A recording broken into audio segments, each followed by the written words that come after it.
شوفوا الخوت الجزائريين اخوتي محتفلين بعد خسارة المغرب النهائي امام السنغال، وفرحانين الخوت بعد خسارة المغرب. وشوفوا اختنا الجزائرية شنو كتقول، هانتوما خوت تسمعوا كلشي على ودنيكم. شوفوا شماتة على المستوى الجماعي. شوفوا الجزائريين والتلفزيون الرسمي الجزائري واش فوت.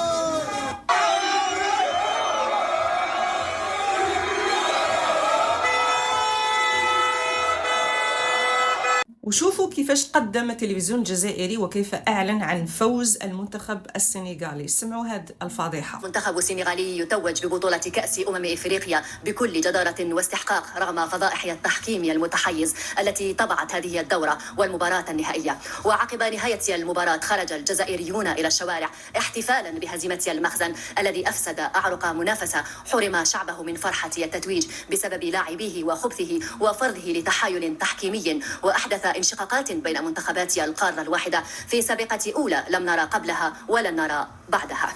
أيضا من التلفزيون الرسمي الجزائري شهادات لجزائريين عن سبب الاحتفال تاعهم. شوفوا معايا.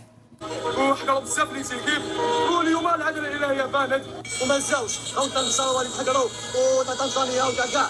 المهم ربحنا اليوم بان ناخذ البلاتيني. هذه هي العداله الالهيه. الحمد لله يا ربي. فيفا الجزائريه. فلحق يا فيفا السنغال من الاخر خوتي. السلام عليكم خوتي. جينا اليوم نديفيو مع خوتنا السنغال. داو اليوم شغل دات الجزائر.